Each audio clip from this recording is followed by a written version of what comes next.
Halo semuanya, selamat datang di mata kuliah pengantar ilmu ekonomi.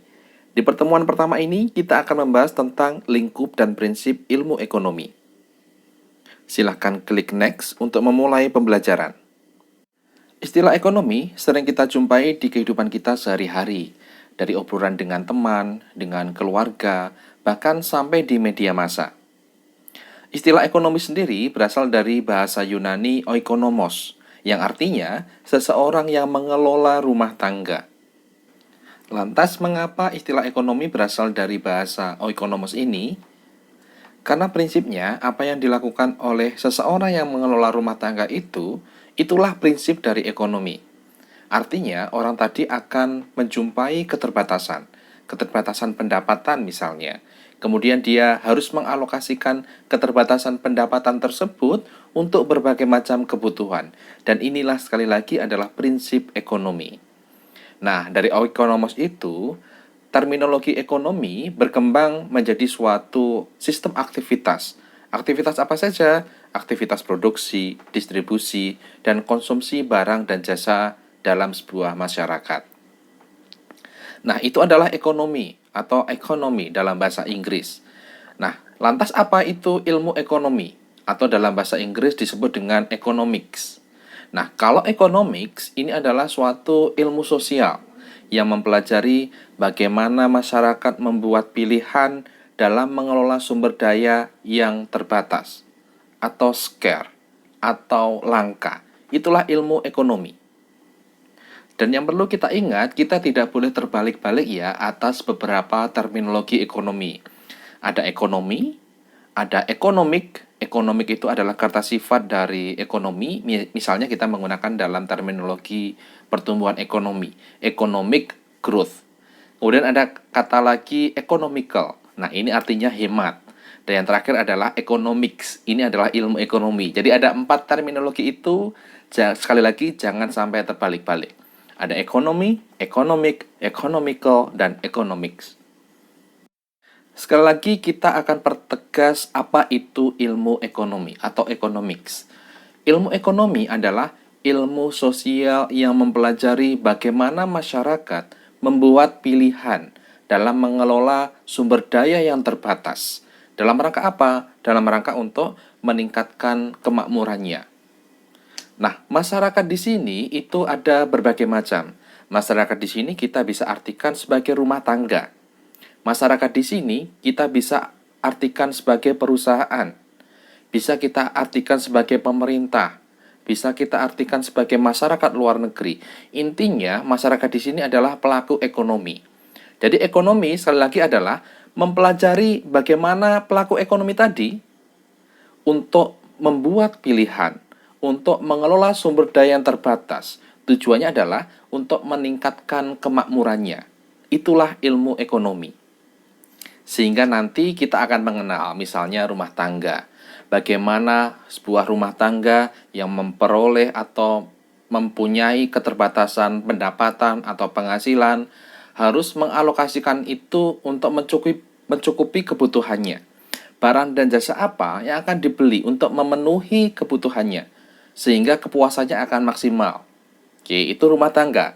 Demikian juga dalam ilmu ekonomi nanti kita akan mempelajari bagaimana perusahaan. Misalnya dengan sumber dana yang terbatas, bagaimana alokasi sumber daya yang dibutuhkan. Bagaimana alokasi mesin yang diinginkan, bagaimana alokasi sumber daya alam atau labor yang diinginkan dan sebagainya untuk memproduksi barang dan jasa. Nah, itu nanti juga akan kita pelajari di ekonomi. Nah, inilah inti dari ilmu ekonomi. Sekali lagi, ilmu ekonomi ini mempelajari bagaimana masyarakat membuat pilihan dalam mengelola sumber daya yang terbatas. Dari definisi ilmu ekonomi yang baru saja kita pelajari tadi, kita bisa menyimpulkan bahwa masalah pokok dalam ekonomi adalah adanya kelangkaan atau scarcity. Untuk memahami adanya kelangkaan ini bisa digambarkan sebagai berikut. Di satu sisi, sumber daya ekonomi, faktor produksi yang dimiliki oleh pelaku ekonomi itu terbatas. Sehingga kemampuan untuk melakukan konsumsi ataupun produksi itu juga akan terbatas. Itu di satu sisi. Ingat, sumber dayanya terbatas. Kalau rumah tangga, ya pendapatannya terbatas. Kalau perusahaan, ya alokasi dana yang digunakan untuk produksi juga terbatas misalnya gitu ya. Namun di sisi lain, keinginan pelaku ekonomi itu tidak terbatas, unlimited. Rumah tangga kebutuhannya bermacam-macam, keinginannya bermacam-macam. Demikian juga perusahaan, keinginan untuk memproduksinya juga bermacam-macam, beraneka ragam. Nah, saat dua sisi ini kita satukan, di satu sisi sumber dayanya terbatas, di sisi lain keinginannya tidak terbatas, maka akan timbul yang kita sebut dengan kelangkaan, scarcity. Sehingga apa? Sehingga kita harus merespon adanya scarcity ini. Sehingga pelaku ekonomi harus merespon adanya kelangkaan ini. Dengan apa? Dengan membuat pilihan yang nanti akan kita pelajari di ilmu ekonomi ini.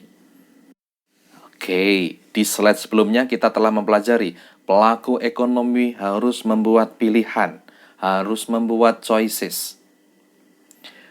Dengan keterbatasan sumber daya, pilihan ekonomi apa yang diambil agar kepuasannya itu bisa maksimal? Nah, kalau rumah tangga misalnya, konsumsi barang apa yang dilakukan? Kalau perusahaan misalnya, kombinasi barang apa yang dihasilkan? Atau biasa kita sebut dengan what gitu ya. Kemudian bagaimana memproduksinya? How? Kombinasi faktor produksi apa yang digunakan? Dan untuk siapa barang tersebut diproduksi? Ini juga menjadi pilihan bagi perusahaan. Nah, bagi pemerintah misalnya pilihannya adalah kebijakan apa yang diambil, alokasi anggarannya seperti apa, dan sebagainya. Nah, studi ekonomi ini meliputi bagaimana pelaku ekonomi tadi membuat pilihan, membuat choices atas kelangkaan yang dihadapi, atas faktor produksi sumber daya ekonomi yang terbatas, tetapi keinginannya yang tidak terbatas. Ilmu ekonomi akan mempelajari seputar itu. Mata kuliah kita kali ini adalah pengantar ilmu ekonomi. Nah, selanjutnya sebenarnya mata kuliah ini akan mengantarkan ke dua cakupan ilmu ekonomi, mikro dan makro, microeconomics dan macroeconomics. Nah, apa perbedaan antara ilmu ekonomi mikro dengan ilmu ekonomi makro ini? Bisa kita jelaskan seperti ini. Yang pertama, dari katanya mikro artinya kecil gitu ya, kalau makro besar. Nah, di sini kalau ekonomi mikro itu akan mempelajari tingkah laku unit ekonomi secara individual. Kalau ekonomi makro akan mempelajari unit ekonomi secara agregat atau secara keseluruhan. Nah, secara individual itu apa? Ya parsial analisis dari mikro. Misalnya kalau kita menganalisis konsumen rumah tangga, ya kita hanya mempelajari rumah tangga itu. Kemudian kita akan mempelajari perusahaan misalnya. Jadi kita mempelajari secara individual.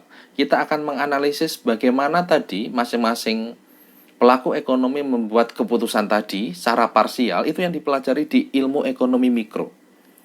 Sebaliknya, kalau ilmu ekonomi makro itu mempelajari unit ekonomi secara keseluruhan.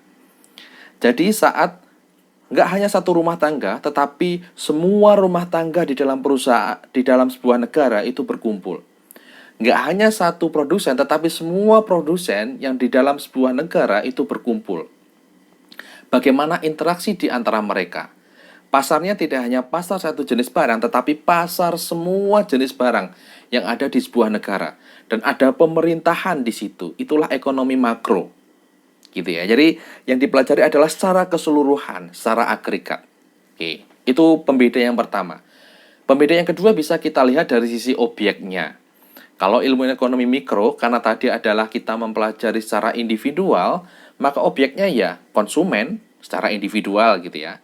Mungkin perusahaan, mungkin pekerja, mungkin pasar, mungkin investor, tetapi ini secara individual, secara sendiri-sendiri.